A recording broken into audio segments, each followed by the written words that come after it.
व्यास जी को असंतुष्ट देखकर नारद जी ने प्रश्न किया, ये व्यास जी आप असंतुष्ट क्यों हो? व्यास जी ने अपने मन की व्यथा बताई। तब नारद जी ने कहा, आपके पुत्र कहाँ है? पुत्र का प्रसंग व्यास जी के पुत्र सुखदेव जी हुए, वह वैरागी थे। उनका उपनयन संस्कार भी नहीं हुआ था और वह वन को चले गए। निर्वस्त्र अपने ही मन में निवास करने वाले श्री हरि में ध्यान लगाए हुए सुखदेव जी महाराज वन में आगे बढ़ रहे हैं।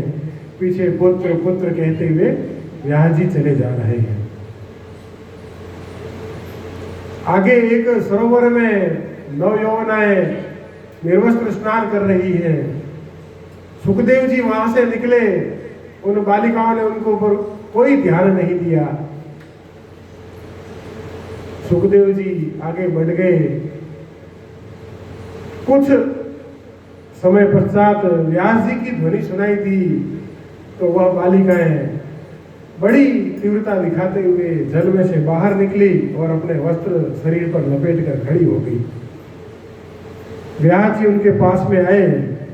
व्यास जी ने पूछा, ये पुत्रियों, जब एक युवा निर्वस्त्र अवस्था में तुम्हारे सामने से निकला, तुम्हारी कोई प्रतिक्रिया नहीं हुई और मैं एक वृद्ध व्यक्ति आ रहा हूं, तुम जल के भीतर से बाहर आ गई। तो उन बालिकाओं ने नमन करते हुए निवेदन किया कि हे व्यास जी, जो युवा अभी यहां से निकला वह वैरागी था, विरक्त था, अनासक्त था, उसे स्त्री और पुरुष का भी भान नहीं है, इस श्रेणी का वैरागी था। आप वैरागी नहीं हो, आप ज्ञानी हो। आपको सब चीज का ज्ञान है और वह ज्ञान से मुक्त होकर वैरागी को प्राप्त हो चुका था। उनमें आप में यह अंतर है, इसलिए आपके सामने हमको मर्यादा रखनी पड़ती है। अब देखो कथा कहां से आरंभ हुई थी? भक्ति के पुत्र ज्ञान और वैराग्य से। व्यास जी किसके अवतार हैं? श्री हरि के ज्ञान रूप के अवतार हैं व्यास जी। और पहले ज्ञान आता है। ज्ञान क्या लाता है? वैराग्य।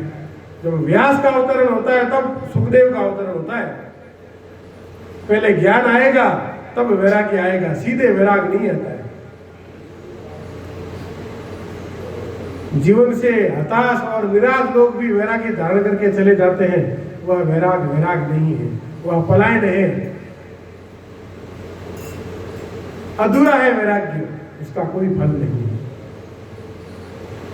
और यदि वैराग्य ले भी लिया तो अब प्राथमिक आवश्यकता ज्ञान प्राप्ति की है। ज्ञान आएगा तो वैराग्य आएगा, पर ज्ञान की भी चेतना निरंतर नहीं रहती है, इसलिए वैराग्य की भी निरंतर नहीं रहती है।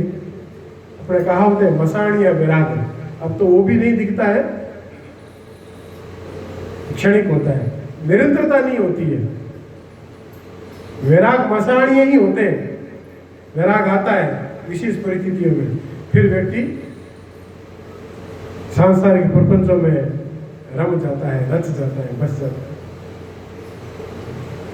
ज्ञान निरंतर रहेगा तो वैराग्य निरंतर रहेगा, पर पूरा ज्ञान और वैराग्य नीरस होते हैं। अब व्यास जी और सुखदेव जी ज्ञान और वैराग्य के प्रतीक हैं। नारद जी कहते हैं, तीसरा इनको मिलता है नारद। नारद पूर्व पुरुष है। नारद का अवतार पहले होता है, व्यास जी का बाद में होता है। तो व्यास जी नारद जी को प्रणाम करते हैं। नारद भक्ति के ऋषि हैं, नारद भक्ति रूप है। भक्ति आती है तब ज्ञान और वैराग्य आते हैं। नारद कहते हैं कि आपने बराबर से श्री हरि के यश का वर्णन नहीं किया। ज्ञान के बिना सब कुछ अपूर्ण है और वैराग्य के बिना ज्ञान भी निष्फल है। पर वैराग्य और ज्ञान के साथ साथ भक्ति का रस भी हो, तब आपके वेद शास्त्र पठनीय हो जाएंगे। आपका अवतरण किसके लिए हुआ है? लोक में ज्ञान के प्रकाश को फैलाने के लिए। पर वह फैलेगा किससे? जब उसके साथ में भक्ति का सामंजस्य होगा। भक्ति, ज्ञान और वैराग्य तीनों मिलकर इस लोक का कल्याण करेंगे। हे व्यास जी, आप तो श्री हरि के यश का उस प्रकार से वर्णन करिए जो नित्य निरंतर भक्ति के रस से डूबा हुआ हो, तभी वह ज्ञान ग्राह्य होगा, और वह ग्राह्य ज्ञान होगा तभी वैराग्य जागृत होगा।